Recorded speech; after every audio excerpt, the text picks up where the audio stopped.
Kryeministri Edi Rama zhvilloi në Golem një takim me kryebashkiakët pas mbledhjes së grupit parlamentar të Partisë Socialiste të zhvilluar ditën e premte. Gjatë takimit ai foli për sfidat e bashkive për vitin 2026, sezonin turistik dhe betejat kundër mbetjeve plastike.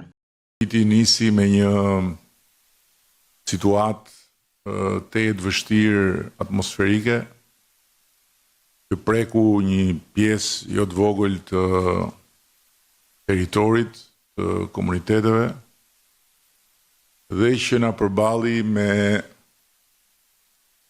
sfidën e emergjencës, në kushtet që emergjencat po bëhen sistematike dhe po marrin një profil tjetër, rezultat i ndryshimeve klimatike.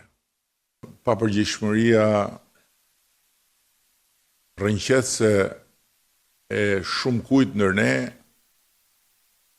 që si qytetar i kësaj Republike apo si vizitor shqipfolës kryesisht, sepse nuk janë turistët e huaj që hedhin mbetjet plastike të konsumit tyre të përditshëm nëpër rrugë,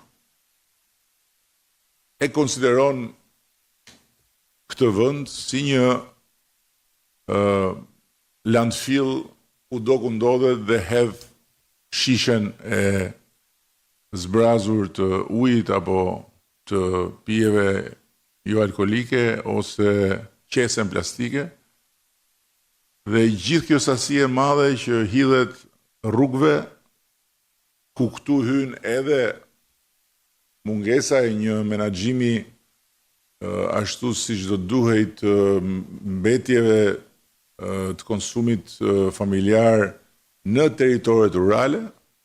Kryeministri paralajmëroi krijimin e një task force qeveri pushtet vendor për të hartuar një plan me 3 faza, që nga sensibilizimi te veprimi konkret. Ai theksoi se me mbështetjen financiare nga Emiratet e Bashkuara do të investohen 20 milion euro për përmirësimin e sistemeve të kullimit dhe menaxhimin e mbetjeve në zonat rurale.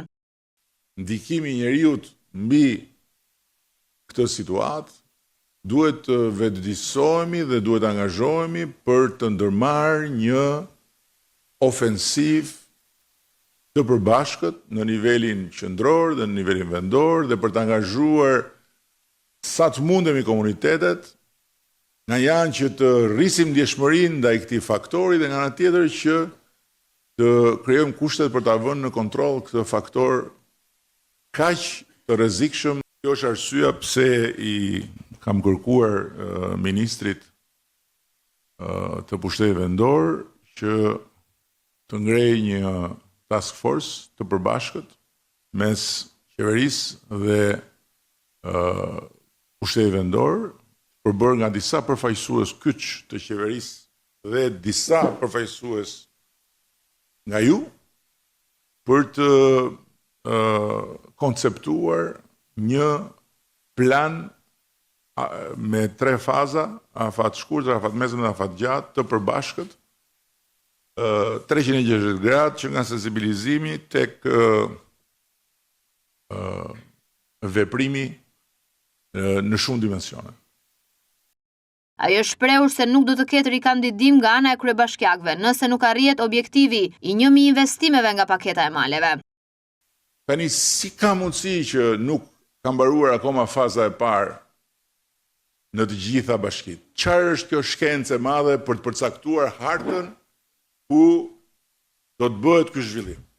Dhe unë ja thash herës tjetër, e kam folur me ministrin, dikush mund të thotë unë kam të gjithë bashkinë prioritare kudo, përveç bashkisë së vjetër që kishte brenda vijës verë të qytetit, unë kam të gjithën prioritare. Hajt mirupafshim. Çfarë shkence bëni? Se nuk e kuptoj. Ambicia jonë duhet të jetë 1000 investime nga kjo paketë. 1000. Që po t'i ndash në territor, në 60 bashki, sipas potencialeve nuk janë shumë. Nuk do të ketë asnjëri kandidim të mundshëm nëse nuk do të jetë arritur targeti i këtij projekti.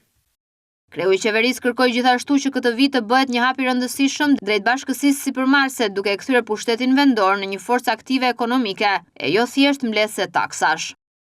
Të bëhet një hap kuptim plot për bashkinë sipërmarrëse. Kemi folur dhe stër folur për këtë dhe jemi akoma shumë larg nga krijimi i një force lokale, vendore, që të mund të marrë pjesë në jetën ekonomike të territorit dhe që të bëhet forcë ndikuese për zhvillimin ekonomik, e nga ana tjetër të mund njëkohësisht që në emër të interesit publik dhe të funksionit publik të gjenerojë të ardhura. Keni parasysh, vazhdojmë të mbetemi vendi i fundit në çdo lloj klasifikimi në Europë. Nuk diskutohet, po unë besoj që duhet jemi edhe në nivele shumë të ulta edhe në botë, ku pushteti vendor vetëm shfrytëzon taksat për të funksionuar. Ai theksoi rëndësinë e përmirësimit të arsimit profesional, duke premtuar transformim të konvikteve në hotele moderne dhe laboratorët për të gjithë nxënësit.